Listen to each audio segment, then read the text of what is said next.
Good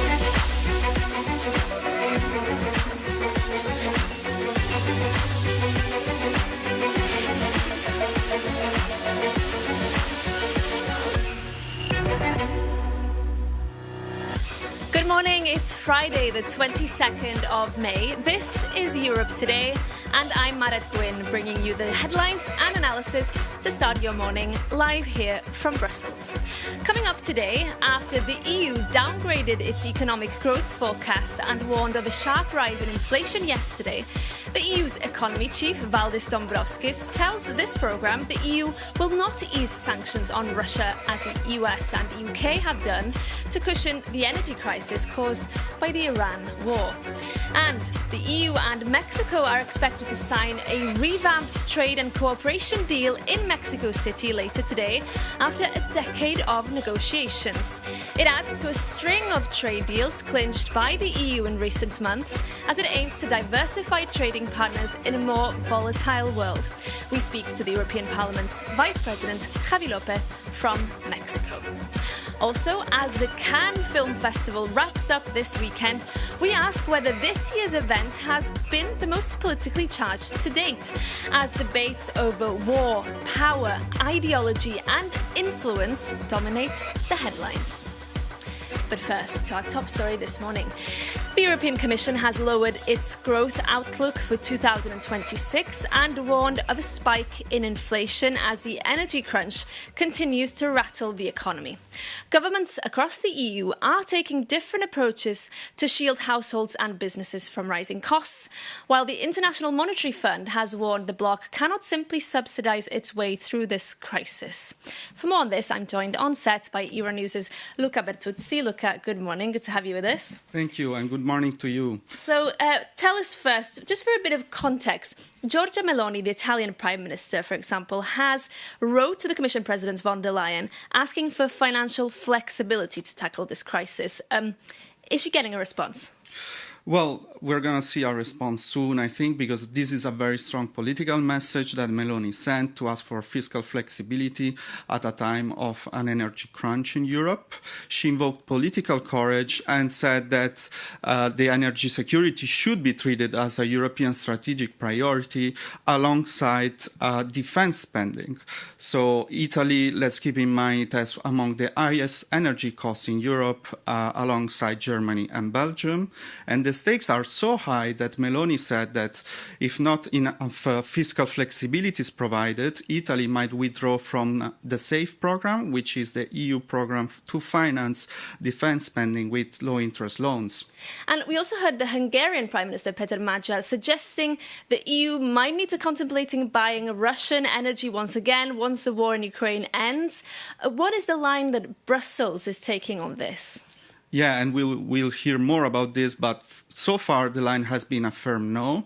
Still, European governments are facing increasing domestic pressure as energy costs are taking a toll on the economy, and they might be tempted to ease sanctions on Russian relatively cheap energy imports. Ukraine's recent history, of course, has shown that energy dependence can be weaponized. Still, changing posture now for the EU would be a major shift after 4 years of war. But the pressure is mounting. We saw this week that the UK government has sparked a public backlash when it appeared to issue a waiver on sanctions for Russian gas and oil. London described it as a miscommunication, but it's clear that the energy crisis is also biting the UK economy.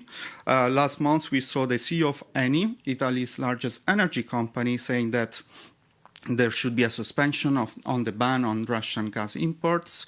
The Italian government has so far distanced itself from this position, but several key European countries are heading to elections next year, including Italy. Okay, Luca. And in fact, our Europe editor, Maria Tadeo, spoke to the Economy Commissioner, Valdis Dombrovskis, yesterday, and she started by asking him about this, about whether the EU would have to contemplate easing sanctions on Russian commodities, as the US and the UK have done to ease the impact of the energy crisis on Europeans.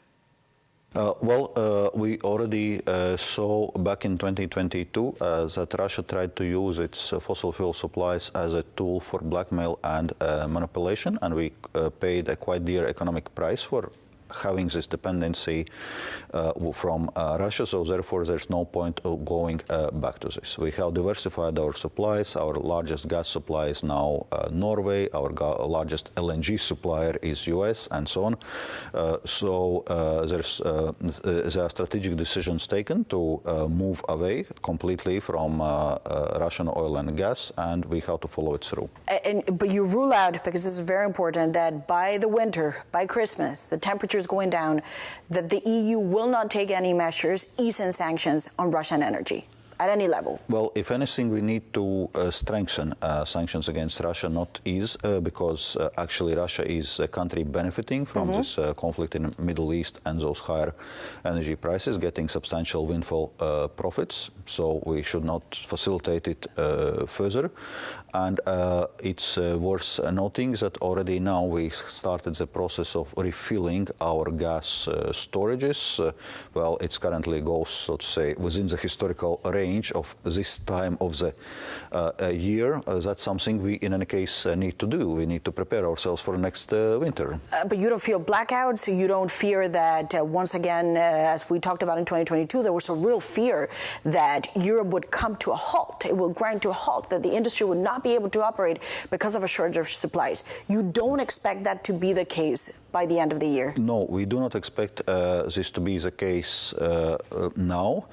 Indeed, there was this risk back in 2022 or winter from 22 to 23, exactly because we were dependent from Russian fossil fuel supplies, so we should not get back there. This week, the head of the Italian government sent a letter to the Commission. By now, it's very clear that Giorgia Meloni believes the Commission is not taking her concerns seriously. She says that this is just as equally important energy to defense.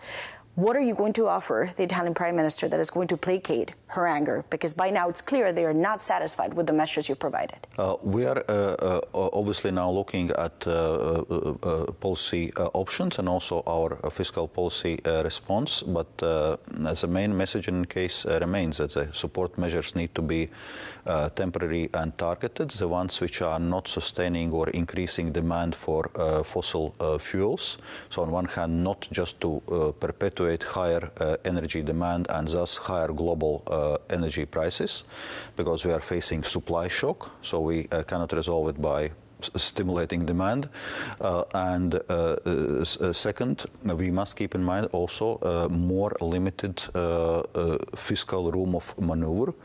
And also flexibility is already existing in our fiscal framework. We have a number of automatic stabilizers which can play out, which allows for, in a sense, certain fiscal buffer before even member states come with the discretionary measures. But we are doing this assessment and preparing it. So you're listening to her concerns? Well, we certainly are listening to the concerns of member states and looking at appropriate policy response. That was the European Commissioner for the Economy, Valdis Dombrovskis, speaking to Maria Tadeo. Now, moving on, Hungarian Prime Minister Péter Magyar is pushing to revive the so-called Visegrad or V4 group, which brings together Poland, Slovakia, the Czech Republic and Hungary. Magyar has even pitched expanding the group. Jakub Janis tells us more. Péter Magyar's first official foreign trip to Poland wrapped up yesterday. And now, when the diplomatic dust is settling, all eyes are now on the sudden resurrection of the group called Visegrad 4. And if you are a bit unsure what this shift actually means for Europe, or even what the group is about, let's break it down together. The V4 was set up in the early 1990s to guide these post-communist neighbors into the West. But beyond geography, Poland, Czechia, Slovakia and Hungary are bound by the same massive Central European automotive and manufacturing supply chains, but also a shared goal to protect billions in EU cohesion funding. And their most significant political impact came over 10 years ago in 2015, when their coordinated resistance forced Brussels to abandon mandatory migration quotas. And what's interesting, this is no longer the poor relation of Western Europe. Central Europe enters this new chapter with economic strength. Just look at the data. Last year, Poland led the continent with a booming 4% real household income growth, while Germany lagged at 0.6%. And Austria's household income even declined. And this wealth flip gives the region confidence. Magyar is even pitching a bold plan to merge the V4 with Austria, with reports suggesting Vienna is receptive to a Benelux-style alliance. But let's be realistic. Can this bloc actually deliver anything tangible? Critics point out that the V4 group has historically struggled to look beyond its own internal divisions. And in the past, cooperation was derailed by fears of revived Austrian hegemony. And even today, old bilateral disputes between neighbors like Slovakia and Hungary still cause friction. And acting as one voice in Brussels will not be seamless. And while the countries aim to cooperate on a regional energy and transport infrastructure, geopolitical fault lines remain. Hungary, Czechia and Slovakia, unlike Poland, are opting out of EU's €90 billion loan package for Ukraine. So will potential divisions stop this bloc from making a real impact? Only time will tell. But with Magyar finally in the fold, it turns out the Three Musketeers were just waiting for their fourth.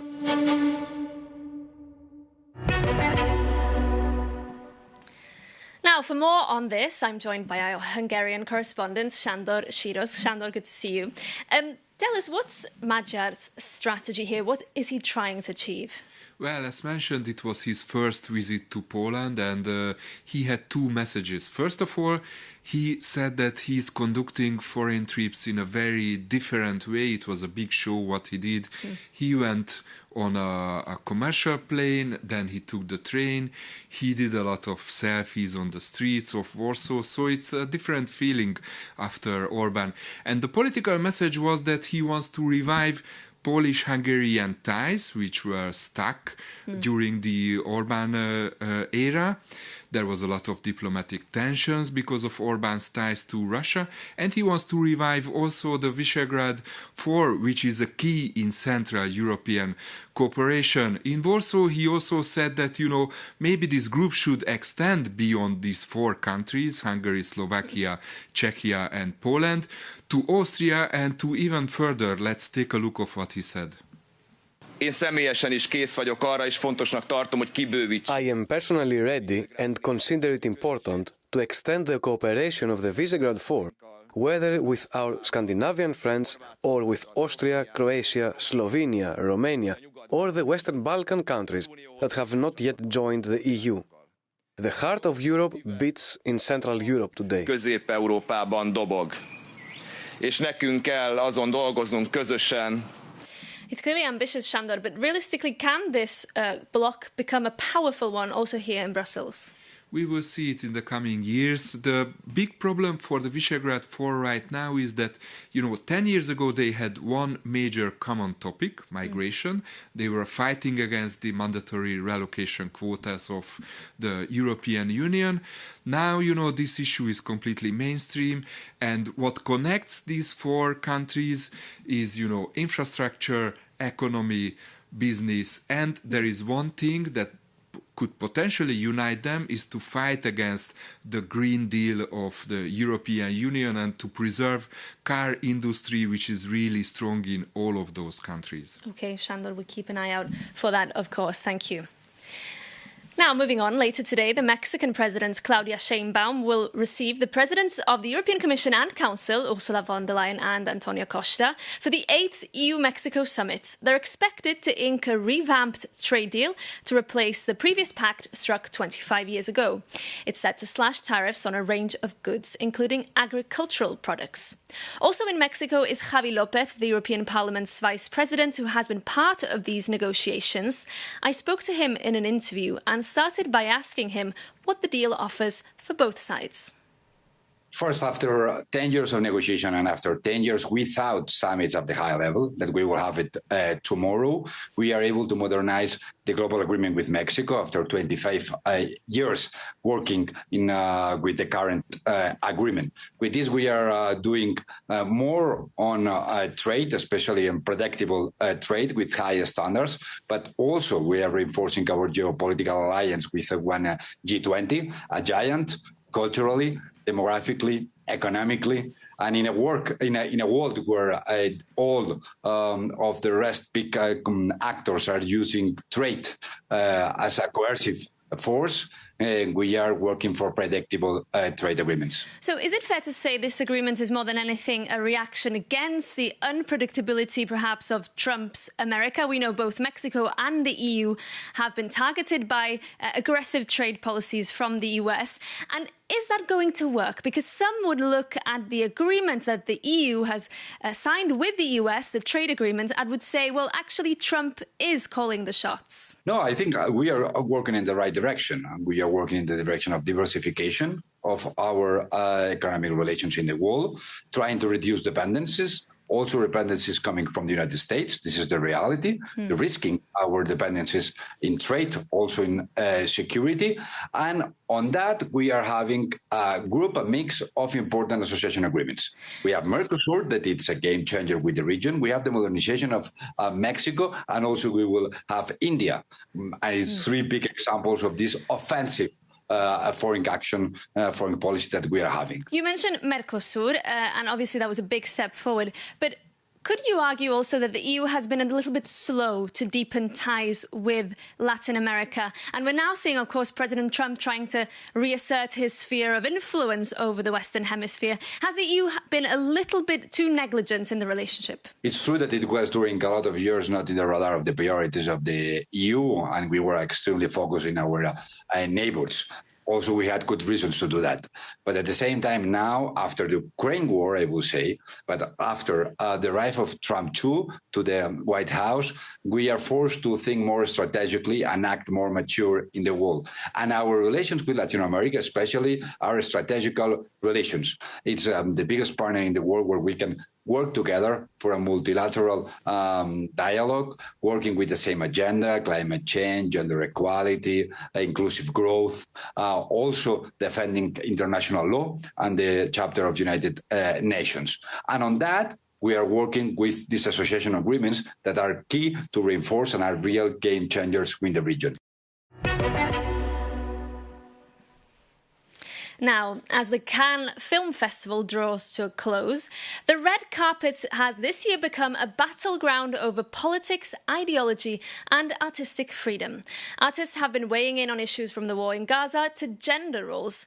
A feud has also erupted over the influence of conservative billionaire Vincent Bolloré over Canal+, French cinema's biggest funder. For more, we can cross over to Cannes now and to Jada Yuan, a journalist and writer who is at the festival. Jada, great to see you and to have you with us on Europe Today. I guess politics always permeates into this festival, and I would say perhaps that this year has been no exception. Absolutely. It is one of the most political I've been at. I would say last year was also incredibly political. Robert De Niro came out in his opening speech called Trump America's Philistine president. But the difference is that every single day when something screens and the Canal Plus logo comes up, the audience will boo, even if it's a gala premiere. And of course, on that, Jada, Canal Plus, there's been a big dispute. 600 prominent figures from the film industry writing an open letter against the conservative billionaire who's its main shareholder. And this is creating quite a stir. Yes, and it's also because the CEO of Canal Plus here at Cannes, after that letter came out, basically said that they would blackball anybody who was on that letter. So they said they will blackball all of these 600 artists, including Juliette Binoche.